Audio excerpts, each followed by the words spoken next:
We're here with Phillip McKnight and the Tone King. I don't know how I got so lucky, but I got both of them in one place at one time. I'm going to ask you the question that I think you don't want me to ask you because you've already been asked this question. But how do I get my head so shiny? Yeah, how do you? Yeah, no. I'm assuming it's some kind of like fret grease or something. It's guitar polish. Yeah, guitar polish. That makes sense. Tone polish. But what are some weird, not necessarily good trends that you think are going to be successful? What are some weird kind of wacky trends that you've seen? Because I've seen a lot of dual reverbs. I've seen like a boost on almost everything. What are some things you've noticed? I think for the big trend this year is that the companies have interfaced so much with the customers that they seem very in tune with what customers seem to want. Everywhere I go, I notice that it's the verbiage. There's always when you hear a commonality in a verbiage, like the customers say, the customers said, we got the sense, you know what I mean? That this is our feedback. What's interesting about that is that it's really important because of social media, small companies now have market research like big companies have had for years, which is to interface with their customers and find out what they want. And one trend I saw this year is every booth I went to, guitars, pedals, amps, I felt like it was those smaller companies were really in tune with the customers. And then I felt, consequently, some of the bigger companies, although had great product, necessarily not driven by customer vibe, just a knowledge of the industry. So it was. I really think this is a really interesting year for the small size guys. Like it's kind of like social media and customer-driven experiences or just what the customer wants is really starting to be a big deal, especially for the smaller companies. Absolutely. I definitely see that as the trend. And I got a question for the Tone King, since I know you've been on YouTube a long time, and I'm going to be suffering from it right now. YouTube burnout. What do you do to kind of avoid that? And what do you do to kind of mitigate feeling like, oh my gosh, what I'm doing isn't working this month. I got less views than last month. What are some tips? So the best advice I could give is do what you enjoy. You have to have fun, because if you're working for an algorithm or you're working for a view, you're going to burn out. If you're working for the stuff that you enjoy the most, you'll have fun. And for me anyway, YouTube is about my passion, sharing my passion with the world and having fun doing it. Once you get away from that, it becomes a job. But if you're doing what you love, it's not a job. It's what they call a labor of love, right? It's a lot of work, but if you enjoy doing what you're doing, you'll have fun doing it. Time will fly. Yeah, I'm having a lot of trouble having fun when it's like I feel like nobody's watching my videos. You know, it gets really tough. So when you see that the success just isn't coming, and part of the fun you have is to have, you want that success. What do you do then? Like you just ignore that? See, I'm trying to gather my thoughts on this. I honestly believe it's not about the view, right?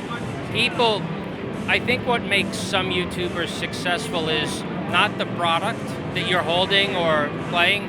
It's people learn who you are. Every relationship is unique. Trust is earned. Relationships don't happen overnight. It takes time. So if you have a small YouTube channel, like we all did at one point, that's your audience getting to know you. And if there's a couple of people coming in, that's good. That means people are connecting with you. Unless you make videos that are made for the masses, comedy videos, makeup videos, like stuff that we're not making that. We're making videos that are for a very small group of people. So basically just kind of connect with those small people and be thankful for the ones that you have, because it's a small community, isn't it? It is. So it's about connecting with people, right? And guitars is a very small niche, right? And it could take some time.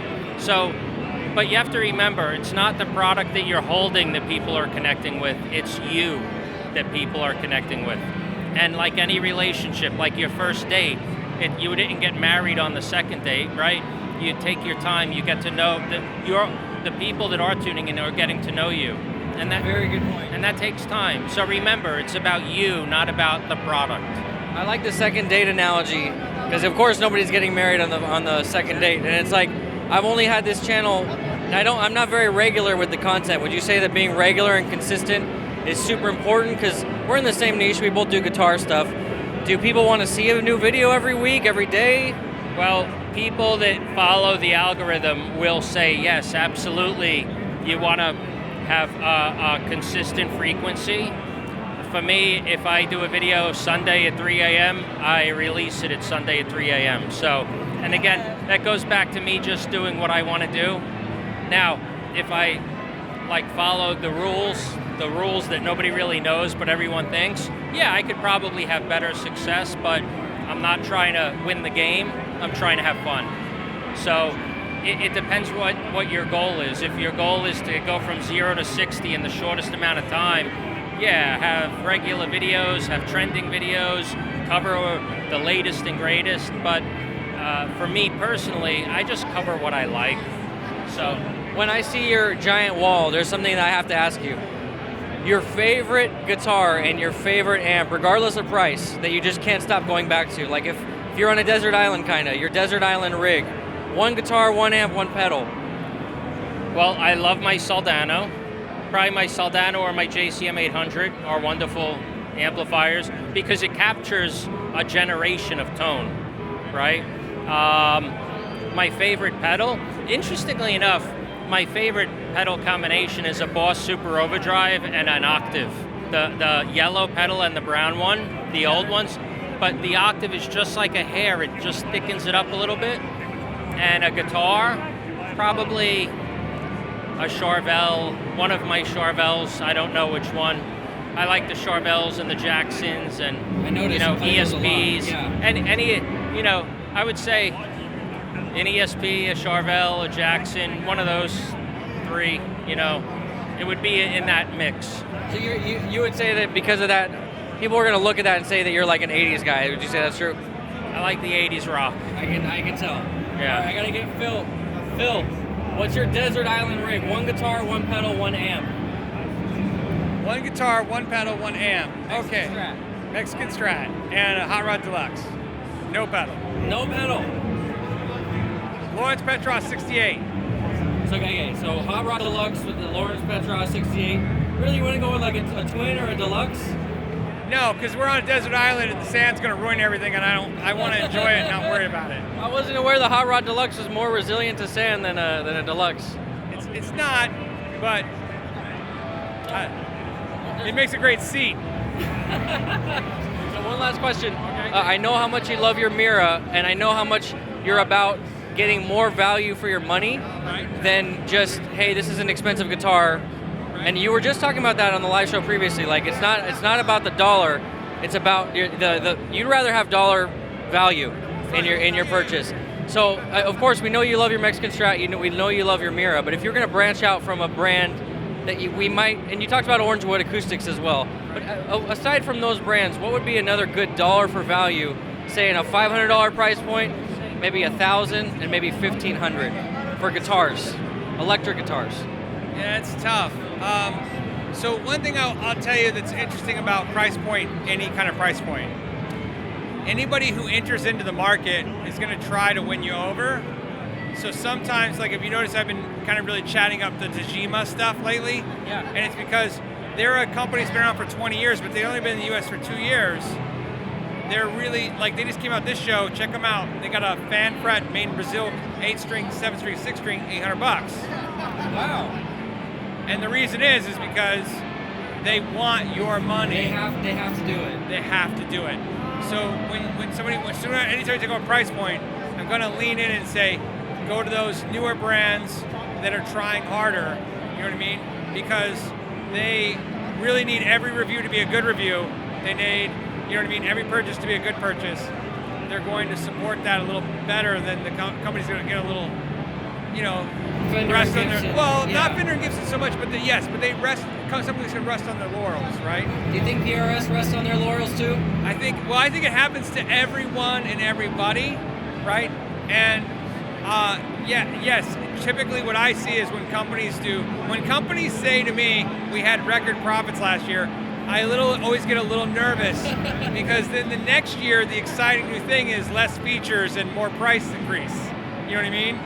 And I want to double down on that money. Right, and I'm not here to shame that or say that that's wrong. I don't really want to, you know what I mean? I'm not speaking to whether or not somebody should be raising their prices and decreasing quality, so to speak.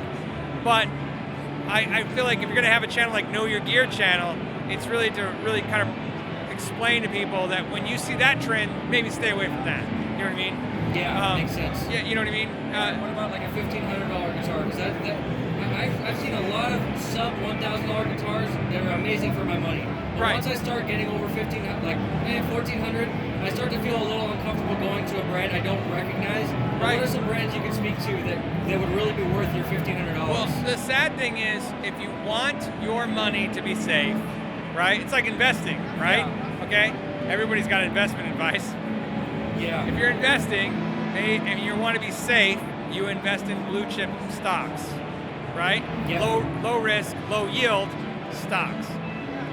If you want to invest in guitars, you can invest in lower risk guitars. Gibsons and Fenders are safer bets. They just are, right? And I should probably look at the camera. So again, if that's your thing, right? But when you're dealing with those no-name brands, yes, you're going to take a hit on that. And then sometimes, if the brand's right, you know what I mean? You're hitting them right before they get popular, and when they raise their prices, they'll help your used guitar stay have value. Kind of like you did with those cabinets. Like when you talked about those cabinets, what was that, Harley Benton cabinets? Yes. I went to go look for them and they were so overpriced by the time I found them. Yes. And I know you didn't mean to, but you always say it. You're like, I'm going to raise the prices on these guys, so get them while you can. Yeah, it's because no one has no one. Otherwise, everyone would have 100 million subscribers. No one knows when a video takes off. Yeah. And generally, you're wrong. I always think I think this is going to be the best video I've ever done. Everyone's going to love this. It always lands flat. So you don't know, you know what I mean? Sometimes you do a video. That was a video for some reason. The title was right, the thumbnail was right, the market was ready for whatever I was talking about. That video went viral, and they sold a ton of those. And like you said, they're going to adjust to that. I really don't like it when that happens. But I always remind people, if I do a video on a product and you're excited about that product, I would do one of two things: get it immediately, or wait for the hype of the video to run down. Because that makes sense, yeah. Because no video stays hyped too long, and once it's out of sight, out of mind, everything goes back to normal, back in stock, prices go down. Yeah. You know what I mean? So anything you're excited for? I like the new 2-channel Dirty Shirley because I like that amp, and I like the idea it's got 2 channels now. I like that Tajima Fan Fret 6-string guitar because I have a 6-string. I'm gonna go check that out. I'll do a demo of it. Yeah, it's very cool. And I like, I'm trying to think what else. It's like, you get so much gear, it's like overload, right? Yeah. I like the new Steve Vai guitar, the Pia, but only because it's different. But when I say I like it, I'm not saying like, I'm gonna buy it, it's the greatest guitar ever. It's fun to see, like, and I like it when the show, sometimes like a car show, some product is to buy and some product's like crazy to see what they can do with it. Exactly. How far can they push a line? You think the Steve Vai is that? Yeah, it's definitely they even said those guitars are, the white ones staying standard, the other ones are limited runs. So that was cool to see, you know what I mean? No pedals you're interested in? I haven't even got to pedals yet. Wow. So the first day I focused mostly on guitars and amps. Well, hopefully I'll catch you again. This went a lot longer than I intended, but I appreciate the knowledge, and I'll be donating on the live show as always. Thank you, I appreciate it. So until next time. Know your gear. Yeah, that was a little... It's all right. A little can. You know what's funny? It's just still running, I don't care. Everybody thinks like I always wonder if I'm gonna get sick of saying that, and I don't, because you know what it is? It just becomes this thing I can say to end. You know what I mean? Yeah. And for me, know your gear really is about stopping. I need to stop. Like I'm talking and talking and talking, and I'm like, know your gear. It's really for me to go, okay, good night, Gracie. You know. All right, well then you say it so then we can end the interview properly then. All right, guys. Thank you for your time, and as always, know your gear. I love it.